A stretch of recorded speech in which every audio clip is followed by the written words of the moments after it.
Доброе утро, Якутия! Сегодня пятница, 30 июня, в студии Ксения Еремеева. Впереди целый час приятного и солнечного общения. Вместе наполнимся чудесным настроением и начнем новый день здесь, на телеканалах Якутия-24 и НВК Саха. И вот о чем сегодня поговорим. Как сохранить здоровье позвоночника? Наши утренние лайфхаки помогут вам сохранить свое здоровье. Для жителей Мирного организовали бесплатные фитнес-тренировки. 3 раза в неделю все желающие алмазной столицы смогут посещать занятия, которые проводятся в парке отдыха. Ученые назвали способ, который улучшает настроение всего за 12 минут. Узнаем про этот метод и попробуем применить его на практике. Сходите в кино. Сегодня мы вновь разыграем 2 билета на киносеанс. Внимательно следите за эфиром и выигрывайте поход в кино. Ну а какая погода нас ждет сегодня, расскажем прямо сейчас.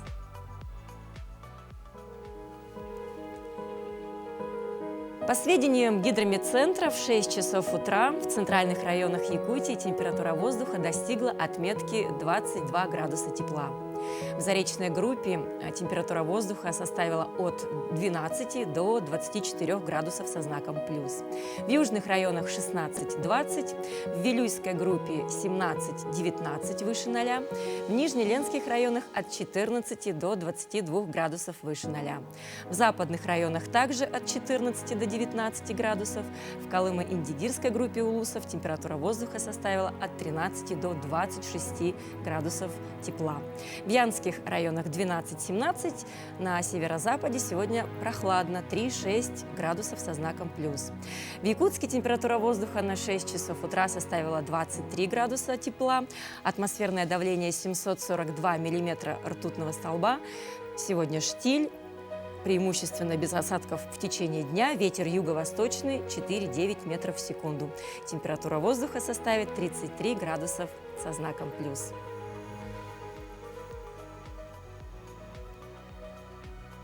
Пусть утро будет оригинальным. Привычные нам с детства горячие бутерброды теперь мы называем по-итальянски красиво брускетта. Готовим мы их всевозможные лады и с сыром, и с рыбой, и с овощами, и даже с грибами. Вкусы у всех разные, а вот брускетты можно подобрать всем по их вкусам. Всем доброе утро! Сегодня приготовим очень вкусный и полезный завтрак, такой как яичница-глазунья с брускеттой и соусом гуакамоле. Ну что, приступим к приготовлению. Для этого нам понадобится чиабатта или багет. Можно вообще тостовый хлеб использовать. Нарезаем на такие вот брускетки и подсушиваем на сковороде или на гриле. Пока подсушивается наша брускетка, займемся приготовлением соуса гуакамоле. Гуакамоле – это классический мексиканский соус, который делается из спелого авокадо. Так, берем авокадо, достаем косточку, вынимаем из него мякоть. Так, брускетки наши с одной стороны подсушились, подсушиваем с другой. Так, авокадо теперь нам нужно размять либо вилкой, либо измельчить в блендере.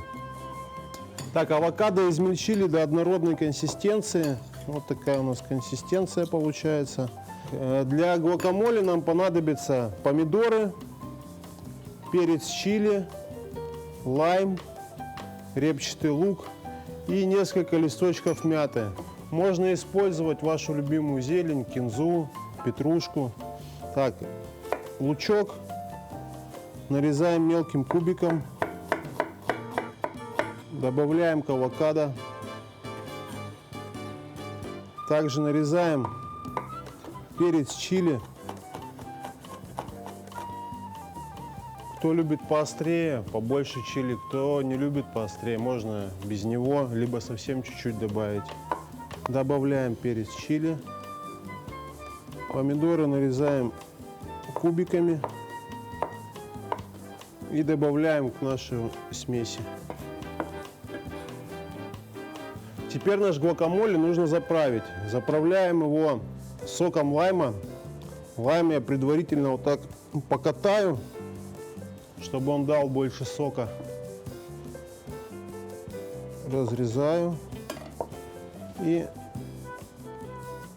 выдавливаю. Обязательно солим, добавляем молотого перца и немного оливкового масла. Хорошенечко перемешиваем.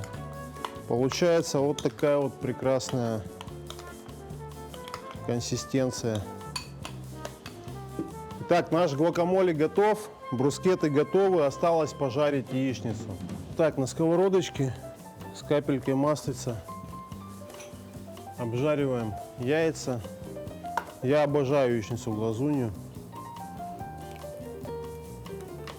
Так, а тем временем, пока жарится яичница, наш соус выкладываем, не жалеем. Что может быть прекрасней авокадо? Так, украсим немного микрозеленью. Это горох, между прочим. Вы можете его выращивать у себя дома на окошечке. Так, яйцо немного подсолим. Так, наша яичница готова. Выкладываем на тарелочку. Можно украсить свежей рукколой и полить немного оливковым маслом. Итак, наш вкусный, а самое главное полезный и очень простой в приготовлении завтрак готов. Я желаю вам приятного аппетита и хорошего дня. Изысканный питательный завтрак, яркое солнышко за окном и программа «Утро Якутии» – это фундамент для создания верного настроя на целый день. А что является опорой для поддержания нашего организма, обеспечивающей способность нашего тела выполнять всевозможные движения? Позвоночник.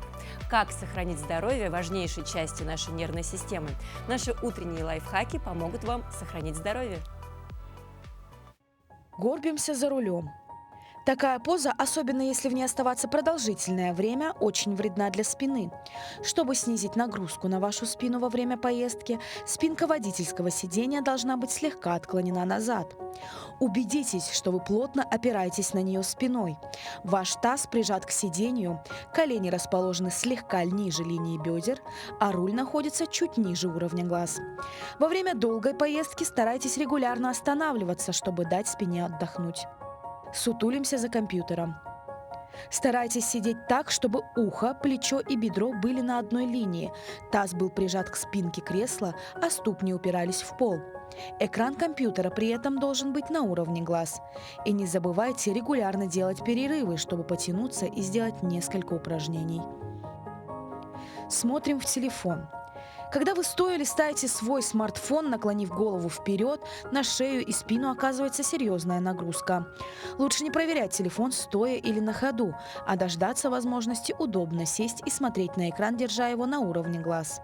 Если вы все же делаете это в вертикальном положении, старайтесь опереться спиной и головой на стену и не смотреть вниз, а поднять телефон до уровня глаз. Засыпаем, сидя на диване. В конце тяжелого рабочего дня так приятно задремать, сидя на мягком диване перед телевизором. Однако, скорее всего, вы проснетесь с болью в шее и спине, связанной с неправильным положением тела. Спать нужно горизонтально, в идеале на ортопедическом матрасе и с ортопедической подушкой. Если вы спите на боку, необходимо положить между коленей плоскую подушку, чтобы поддерживать естественное положение тела. При сне на спине подушку следует поместить под колени. Не секрет, что позитивные события отлично влияют на весь наш организм. Подарить немало положительных эмоций поможет посещение кинозала. Ну и, как мы и обещали, сегодня мы разыграем снова для вас 2 билета на киносеанс в кинотеатр «Центральный». Итак, прямо сейчас, внимание, вопрос. За какое время перед нами проходят 24 кадра кинопленки? Ждем ваши ответы на наш телеграм-канал «Утро Якутии». Итоги, как всегда, подведем в конце часа, поэтому никуда не убегайте, оставайтесь с нами, впереди еще очень много всего интересного. И у нас бесконечное множество рекомендаций по тому, как быть на волне радости и позитива. Ученые назвали способ, который улучшает настроение всего лишь за 12 минут. По данным психологов, в моменты грусти не стоит сосредотачиваться на себе и думать о том, чем бы заесть или залить свою хандру.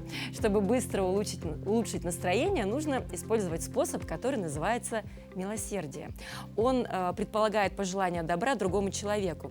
Так, например, необходимо смотреть на людей, которых вы встречаете по пути, и думать про себя. Я хочу, чтобы этот человек был счастлив. Своими хорошими новостями поделились с нами обычные прохожие. А какими хорошими новостями вы можете поделиться сейчас? Погода чудесная, наверное. Сейчас тоже чудесная погода. Дождик прошел. Дождик. Хорошая новость. Воздух чистый, более-менее сегодня в городе. Что Из хорошего. Дождик упал. Дождик упал, да? Угу. Влажно стало, прикольно. Прохладненько, да? Прохладно, Да. свежо.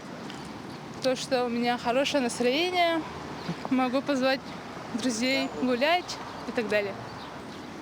У нас миллионный ребенок родился, вот это большая новость и радость.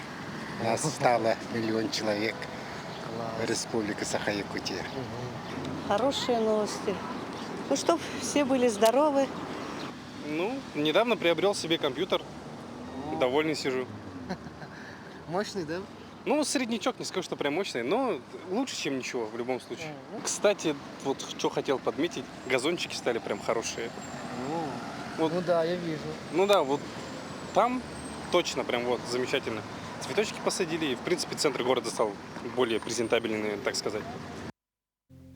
Ну и снова напомним вам о том, что сегодня у нас розыгрыш 2 билетов в кинотеатр «Центральный». Вопрос у нас звучит следующим образом. За какое время перед нами проходят 24 кадра? Ваши варианты ответов можете отправлять на наш телеграм-канал «Утро Якутии». Я всем вам желаю удачи в этом вопросе. И в продолжении этого часа мы передаем слово нашим коллегам из новостного отдела. Оставайтесь с нами. Всем отличного настроения!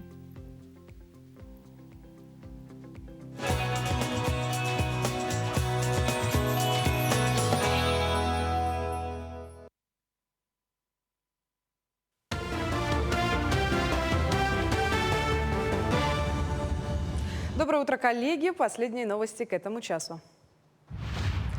С каждым годом в России все больше случаев воровства денег с банковских карт. В целях безопасности проверять банковские транзакции с помощью системы антифрод предложили дважды. В банках, отправляющих и получающих средства, согласно законопроекту, банки будут проверять транзакцию не только в банке отправителей средств, как это происходит сейчас, но и в банке получателей. Если этот счет находится в черном списке, транзакцию заблокируют, а если счет сомнительный, то проверят более тщательно. Законопроект Госдума планирует рассмотреть во втором чтении на одном из ближайших пленарных заседаний.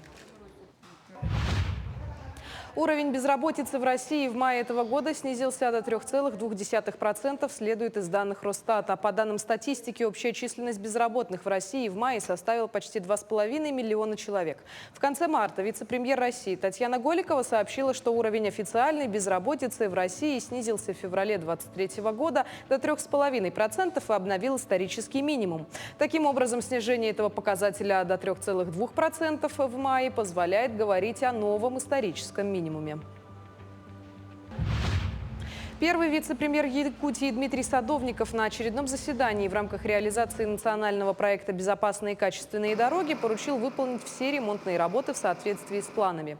Сегодня проблемные вопросы сохраняются на участках региональных дорог Мухтуя и Амга. На их ремонт будут выделены дополнительные средства. Напомним, что для восстановления участков дороги было принято решение привлечь промышленные предприятия, работающие в Ленском и Мирнинском районах и использующие эту дорогу для перевозок.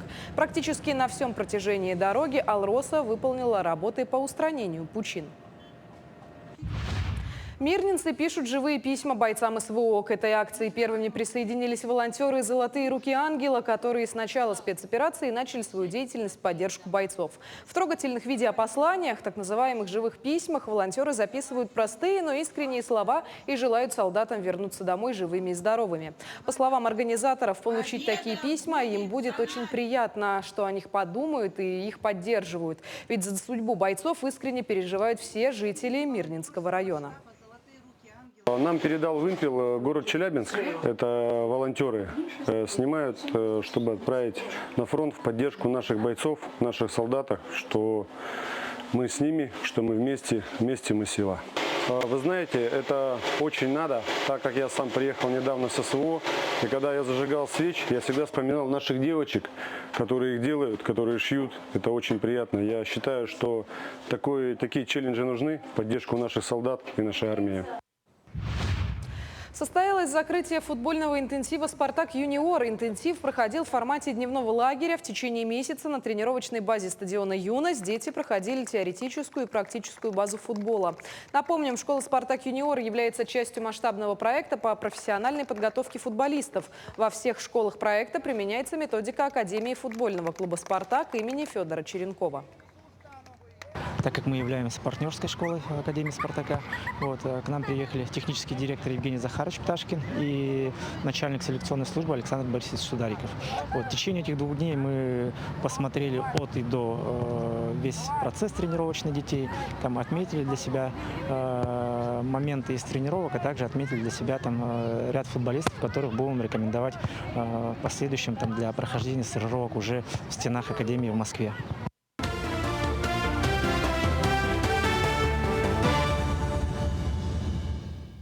Вновь приветствуем всех, кто проводит это утро вместе с нами. Возможно, кто-то только что присоединился. Доброго всем пятничного утра, и пусть этот день запомнится чем-то особенным и приятным. И, кстати, именно в этот день, 30 июня 1894 года, открыт самый знаменитый лондонский мост Тауэр-Бридж. Этот мост уже более 100 лет является визитной карточкой британской столицы. Англичане ласково называют его «стальным скелетом в каменной рубахе». С башен моста открывается великолепнейший вид на город, а на его фоне любят фотографироваться и туристы со всего мира. О других датах и событиях прямо сейчас.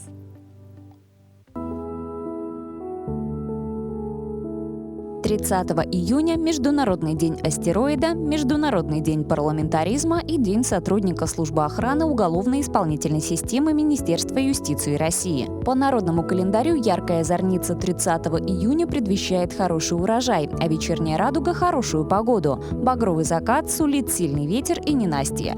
30 июня 1894 года открыли самый знаменитый лондонский мост Тауэр-Бридж. 30 июня 1908 года на Землю упал Тунгусский метеорит. Произошло это в Сибири в междуречье Нижней Тунгуски и Лены. Взрывной волной в радиусе 40 километров повалило лес. Были уничтожены звери и пострадали люди. От Енисея до Атлантического побережья Европы несколько ночей подряд наблюдались масштабные и необычные световые явления. 30 июня 1925 года основан заповедник «Красноярские столбы» на правом берегу Енисея. 30 июня 1934 года в Германии прошла кровавая акция, вошедшая в историю как «Ночь длинных ножей». Это крупномасштабная расправа Гитлера и его окружения над неугодными партийными деятелями Германии. 30 июня 1971 года при возвращении на Землю погиб экипаж космического корабля «Союз-11». При спуске неожиданно открылся клапан дыхательной вентиляции, соединяющий кабину с наружной средой. Космонавты потеряли сознание и не смогли закрыть клапан. В память о героях назвали кратеры на Луне и малые планеты Солнечной системы. 30 июня 1860 года родился Владимир Михельсон, российский физик и геофизик, метеоролог и академик.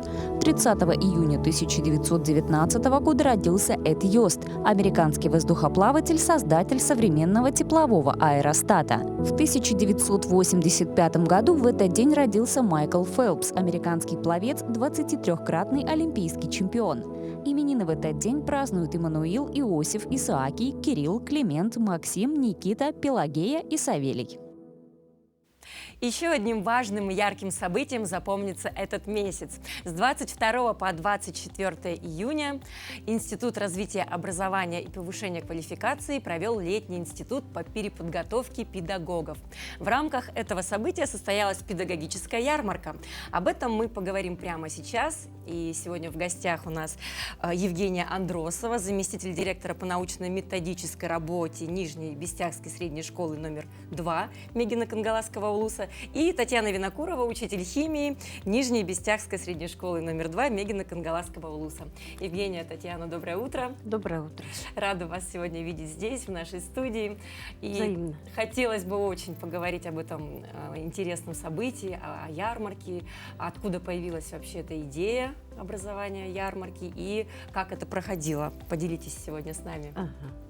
Ну, вообще, идея ярмарки, она родилась в 2003 году по инициативе философов образования, заместителя ректора Института развития образования и переподготовки кадров Республики Саха-Якутия Бугаева Николая Иннокентьевича, а тогда ректора Галины Ивановны Алексеевой. И научным консультантом был Цирульников Анатолий Маркович, академик Международной академии педагогики, который нынче также из Москвы приезжал. Михалевой Ольги Иннокентьевны, заместителя ректора также этого института. Нынче этому событию должно было бы исполниться 20 лет, но пандемия помешала, и нынче 19-й раз эта ярмарка была проведена. Она называется педагогическая сельская ярмарка, образовательная марка. Почему ярмарка? Потому что там учителя представляют свой опыт в ярмарочном стиле. Они подзывают экспертов, проводятся эти как раз курсы, подзывают экспертов, рассказывают свои проекты, проводят мастер-классы. Там участвуют дети, родители. И нынче особенностью было то, что приняли участие Чурапчинский институт физкультуры и спорта. Это уже высшее образование насилия получается. И представители колледжа. Это СПО, среднее профессиональное образование. Было очень интересно, были по разным направлениям. 3000 человек участвовало и 1000 проектов. И Чурапча, как всегда, на высоте, она уже в 3-й раз проводит эту ярмарку. И все было проведено на высшем уровне. Хотя был и гром, и молнии метали, и 40 градусов нашей якутской жары. Но мы очень-очень довольны. Приехали. Да, какие проекты были представлены на ярмарке? Ну, мы расскажем о своем проекте. В 2011 году мы создали свой проект. Это Нижнебестягская школа номер 2 с углубленным изучением отдельных предметов. Мы собрали все школы, это 7 школ, расположенных вдоль железной дороги, и создали проект «Политехнический полигон» школ, расположенных вдоль железной дороги. И как раз на ярмарке мы получили грант Ильдархана. И этот проект, он, собрал все ресурсы отдельных школ, расположенных вдоль железной дороги, в политехническом направлении. Мы являемся ресурсным центром. А в этом году мы его, поступил государственный заказ от нашего Владимира Владимировича Путина, от нашего Ильдархана Айсен Сергеевича, что надо переходить на трансформацию, цифровизацию образования, что надо создавать инженерные классы, а мы все это уже делаем на местах. Поэтому это все консолидировали и перевели на цифровую основу и создали проект, который получил диплом сельской ярмарки, который называется «Сетевой политехнический класс Солситыме», что в переводе называется «Дорожное объединение». Дорога – это индивидуальная дорога ребенка, дорога школы, дорога... Да. Татьяна, интересно, вы как педагог химии, какое участие приняли вы и в каком направлении, что это было, какой проект представили? Я не только учитель химии, я являюсь также советником по воспитательной работе. И в рамках данной программы и в рамках республиканской ярмарки прошел конкурс «Лучший штаб воспитательной работы», где приняли 11 команд, и мы были модераторами, советники по воспитательной работе Мегино-Кангаласского района. В данном конкурсе приняли 11 команд, и лидерами стали команда Мегино-Кангаласского района, школы имени Ларионова. И этот конкурс, он что дает? Он дает опыт между учителями, между школами. Каждая команда подготовилась очень хорошо, ответственно подошли к данному конкурсу. Этот конкурс был проведен впервые в рамках программы Росдетцентра, Российского движения детства и молодежи. Поэтому опыт был очень большой и колоссальный между школами. Ну, я так понимаю, что ярмарка и участие в ярмарке дает возможность педагогам познакомиться, пообщаться, обменяться профессиональными навыками. А что еще вы бы дополнили в этот список? Ну, знаете, вот инновационная деятельность школ, да, она открывает пути развития для каждой отдельной школы, для каждого детского сада, для отдельно. Даже были дети, которые представили свои проекты. Это же очень большое дело, да, это инновационность вот этого и пути развития образования. Аналога вообще по России нету этой ярмарки. Поэтому это очень большая возможность для развития каждой школы. Тем более, что, значит, начальник установили свои гранты, 20 грантов, значит, Шурупчинское управление образования, глава Степан Саргадаев свой грант. Там очень много, даже Алмаз-Аргенбанк нынче установил 10 грантов.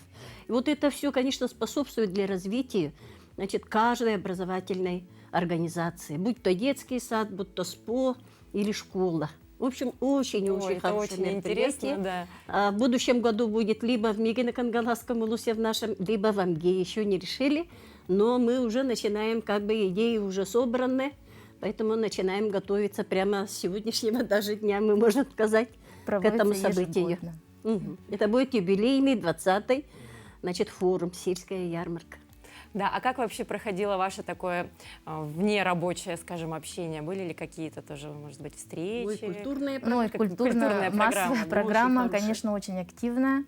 Да, вечера дружбы, встречи, гитарная музыка, вечер ностальгии, конечно же. Это для общения для учителей была программа очень активная. Есть очень хорошая традиция проводить вечер гитарной песни имени вот одного из основателей Максима Николаевича Сибирякова. Ага, вот, и каждую ярмарку там собираются конкурсанты и поют его песни. Его, к сожалению, давно уже нет. Но вот традиция, в память, традиция это сохраняется, очень хорошая. Да, для такого теплого общения. Да. Да, хорошо. А чему учителя прежде всего могут научиться вот на этой ярмарке? Ой, они обмениваются опытом. Даже была такая форма «Музей в чемодане» нынче, да?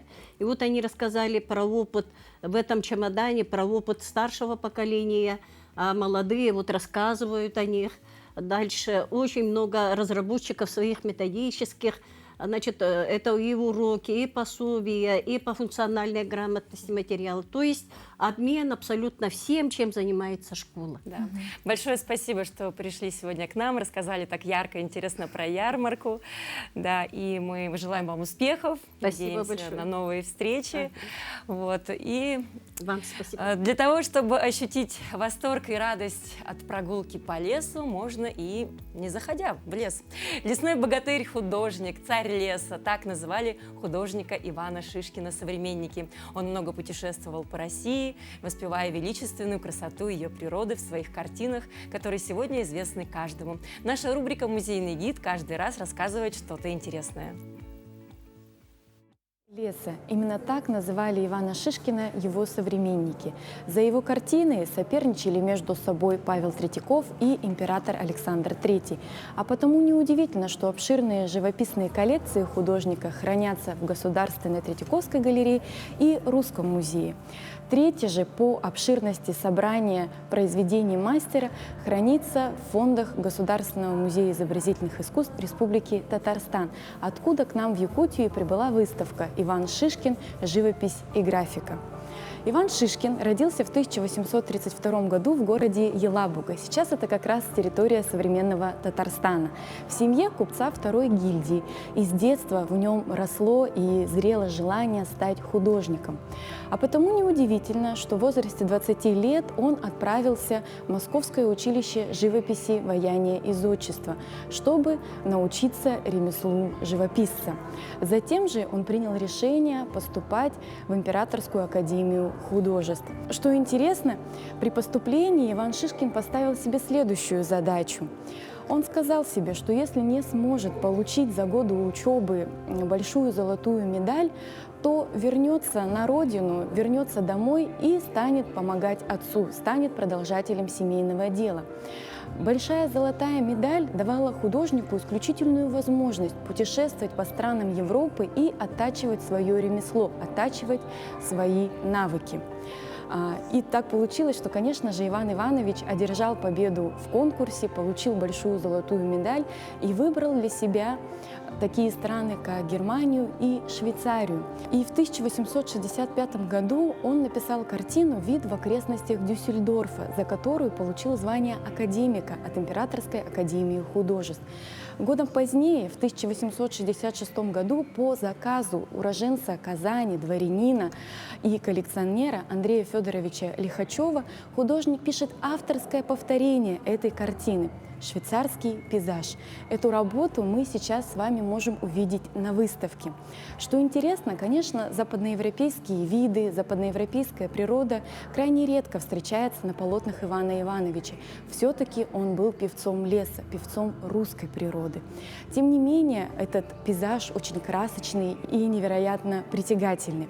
Посмотрите, это и великолепно прописанная синева облаков, заснеженные горные вершины, высокие деревья, которые отбрасывают раскидистые тени, и небольшая тропинка, по которой прогуливаются неспешно люди. Вот такие фигуры людей в пейзаже называются стафажные фигуры, и художник вводит их специально с той задачей, с той целью разнообразить и оживить окружающий пейзаж.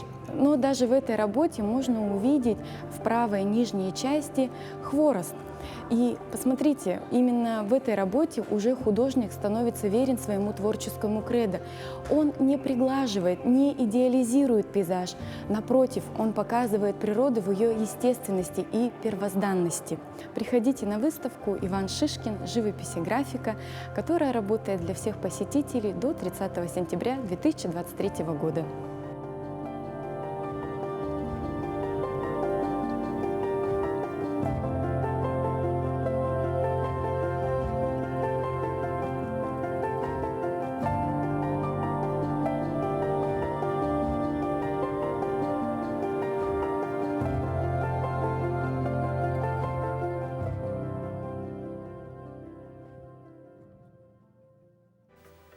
Живопись всегда вдохновляет нас, окрыляет и наполняет самыми добрыми чувствами. А физические нагрузки, особенно на свежем воздухе, заряжают энергией. В этом году для жителей Мирного организовали бесплатные фитнес-тренировки. 3 раза в неделю все желающие алмазной столицы смогут посещать занятия, которые проводятся в парке отдыха. Более подробно смотрите далее. В Мирном достаточно созданы все необходимые условия для занятий физической культурой и спортом. Это подтверждают многочисленные спортивные площадки, которыми обустроены территории города. Теперь же для мирнинцев администрация города организовала фитнес-занятия в парке, которые проводятся не только с опытным специалистом, но и абсолютно за даром.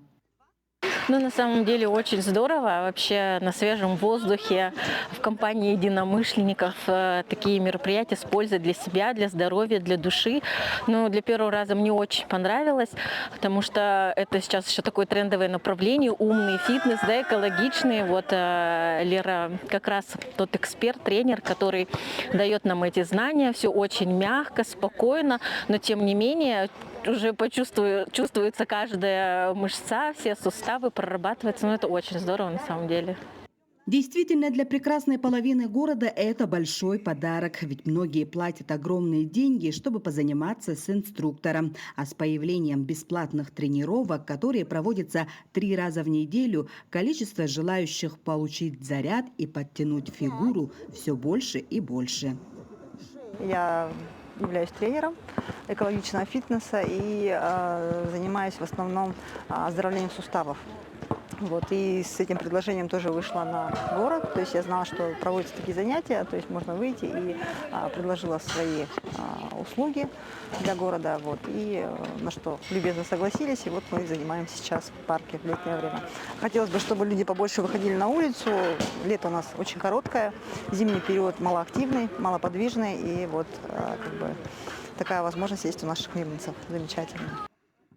На занятиях надо не просто руками махать, а правильно двигаться, чтобы получить этот самый заряд жизненной энергии. Опытный инструктор уверена, что наш организм сам знает, что ему нужно. Просто необходимо к нему прислушаться, и тело само подскажет, что с ним не так. Анна Васильева, Мирный.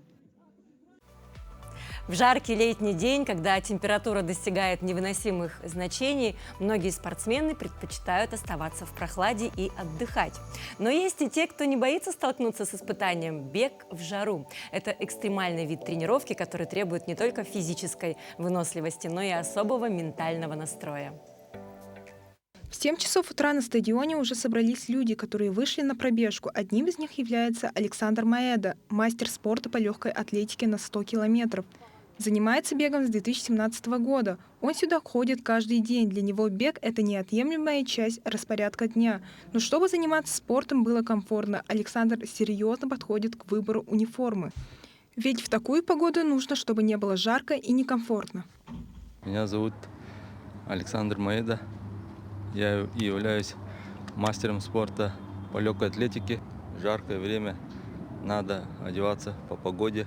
Обязательно бейсболка, белого цвета. Посоветую одеваться легко. Вот, например, майки, шорты, удобные кроссовки, специальные беговые. Одежда для бега является неотъемлемой частью успеха и достижения целей в беге. Первое, на что следует обратить внимание, это материал, из которого изготовлена вещь. Она должна быть легкой и дышащей. Одежда не должна стеснять движение бегуна. Аспектом является дизайн спортивной одежды. Он должен быть стильным и эстетичным, чтобы подчеркнуть индивидуальность и мотивацию человека. Меня зовут Слободчикова Полина. Я бегаю с 2016 года. Так я победительница Якутского экстремального полюса Хвалдай-Мекон, чемпионка Республики Саха-Якутия в этом году стала.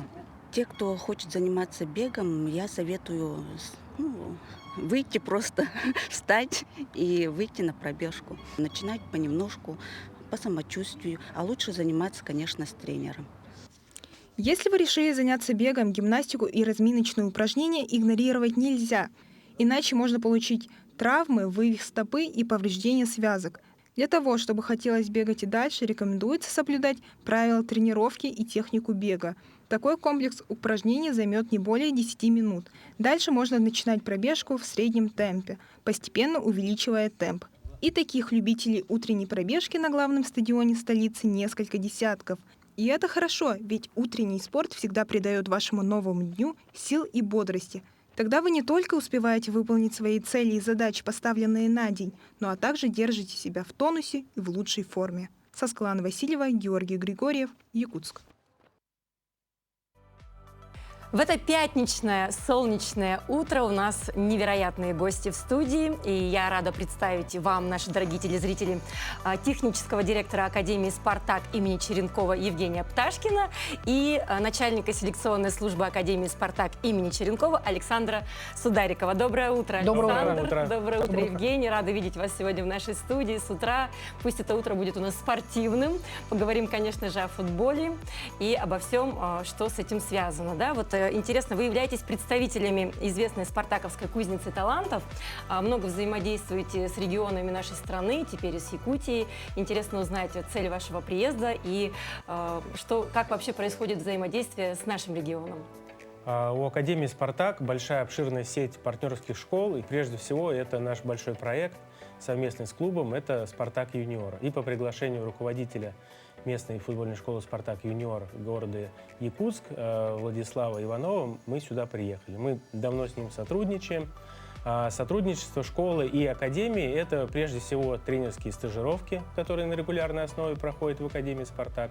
Это стажировки детей, просмотр их в академии, это различные вебинары, участие в турнирах. Также это для владельцев школ есть форумы. Поэтому сотрудничаем мы по всем направлениям достаточно продуктивно, начиная с 2019 года. Какие у вас впечатления от наших юных футболистов Якутии?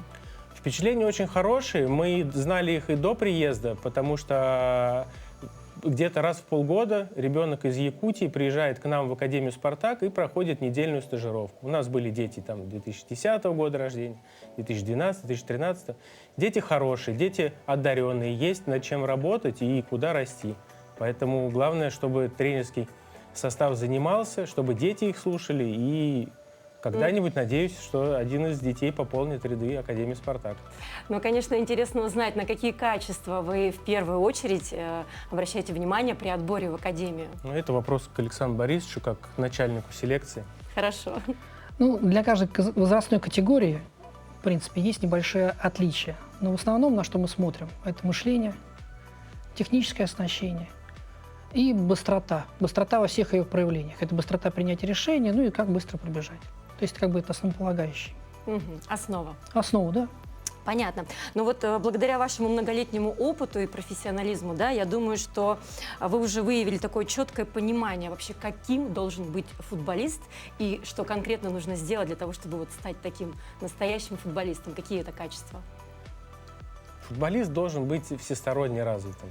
Это касается не только его игры на футбольном поле, естественно, это техническое оснащение, это тактическая подготовленность, его физические качества, но и его социальная жизнь, его обучение в школе, в общеобразовательной, тоже выходит на первый план. Футболист должен быть умным, интеллигентным, с футбольным мышлением и, естественно, обладающим всеми теми качествами, которые закладываются на протяжении всего его этапа обучения. Да, вы знаете, я как-то смотрела интервью с Николаем Цискоридзе.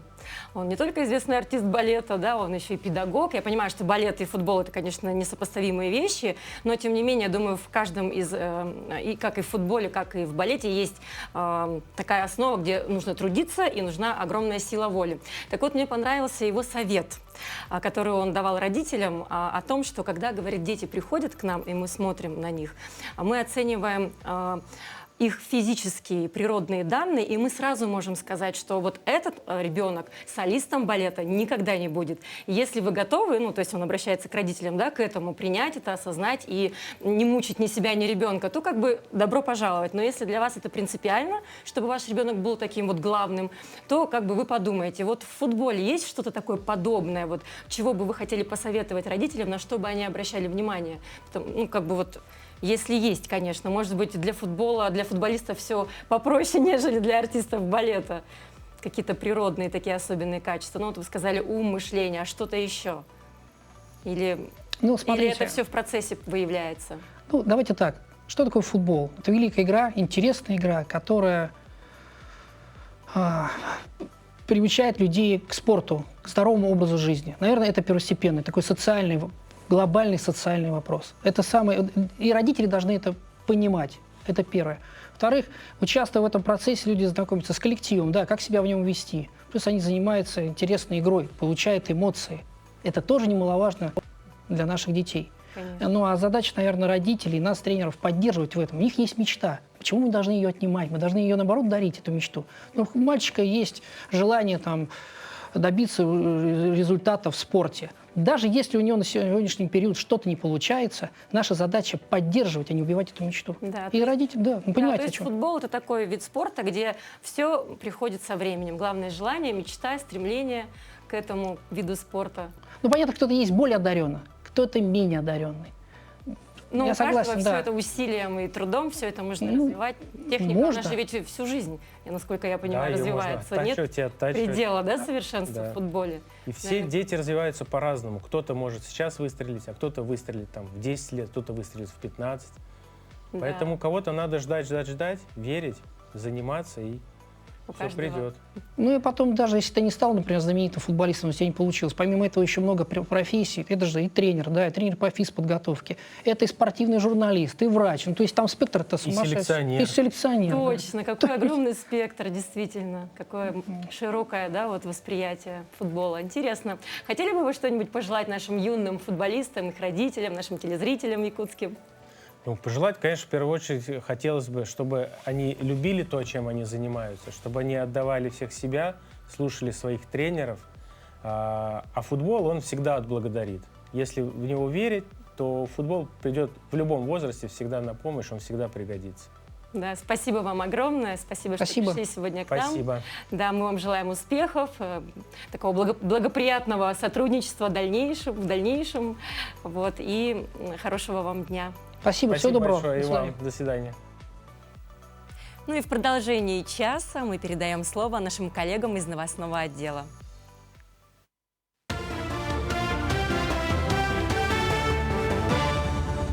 Мы продолжаем освещать самые заметные события. Доброе утро.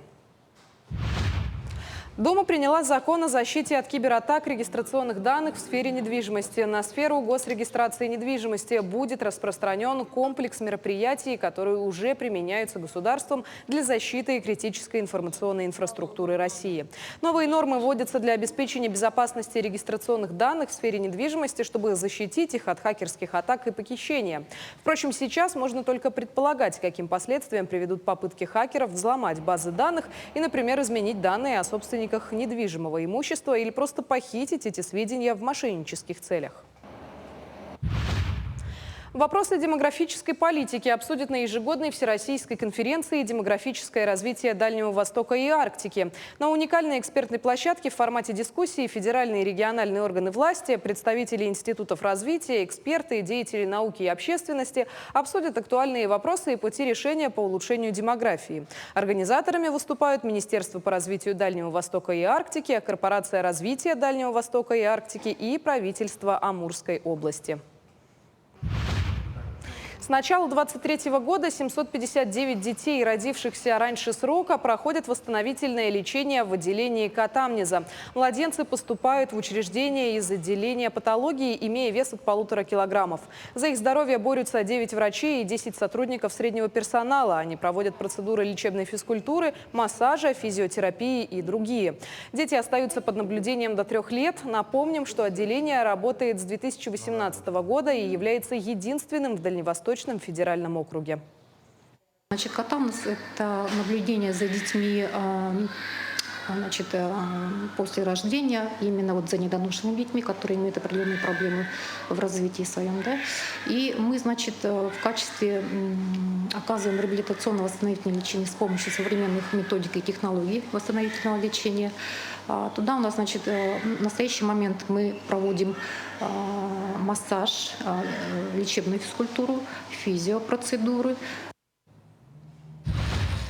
В Амге в рамках подготовки к 14-м адаптивным спортивным играм «Джулур» идут ремонтные работы на всех объектах проведения соревнований и размещения гостей. Всего на 3 основных объектах идет капитальный ремонт. На стадионе Амга «Олимп» ведутся работы по замене покрытия беговой дорожки.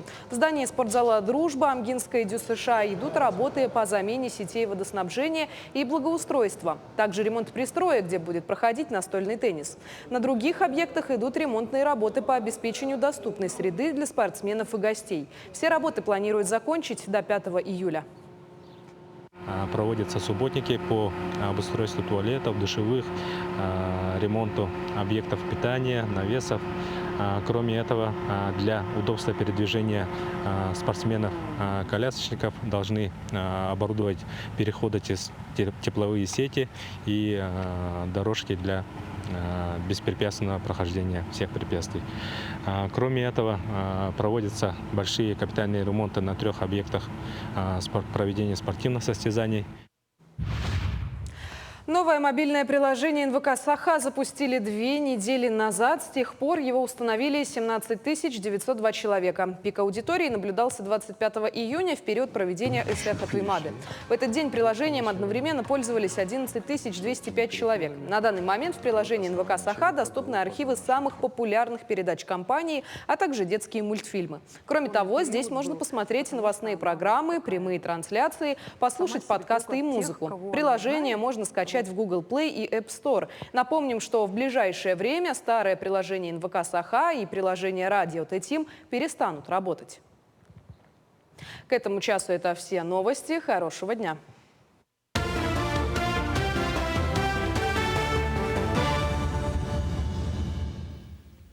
Итак, барабанная дробь. Наступил момент, когда мы должны подвести итоги розыгрыша. Напоминаю вопрос, который мы озвучили в начале нашей передачи. За сколько секунд человек видит 24 кадра? И правильный ответ, как вы думаете, какой? 1 секунда. Я благодарю всех участников, которые отправляли свои варианты ответов на наш телеграм-канал «Утро Якутии». Ответов правильных было множество, но самым первым, буквально за 1 секунду отправившим правильный ответ, оказался Михаил Михайлович. Михаил Михайлович, мы обязательно с вами свяжемся после эфира и сориентируем, как поступить для того, чтобы получить от нас 2 билета и счастливо сходить в кинотеатр «Центральный» на какой-то киносеанс и прекрасно, плодотворно, интересно провести время. Мы рады, что вы всю неделю были с нами. Запоминайте наши рекомендации, потому что в эти дни стоит очень жаркая погода, и впереди также жаркие выходные. Щедро делились мы всю неделю нашими лайфхаками, потому как полегче перенести жару. Бывайте на свежем воздухе, безусловно, питайтесь легко и полезно. Сейчас сезон овощей, фруктов. Пейте побольше воды, общайтесь друг с другом. Помните о хорошем настрое, помните наши советы о том, что за 12 минуточек всего лишь можно настроиться на позитив. Вообще думайте о приятном, о хорошем, и каждый раз, каждое утро с понедельника по пятницу присоединяйтесь к нам для того, чтобы вместе позитивно проводить это лето. Всем хороших выходных, отличного настроения. Увидимся!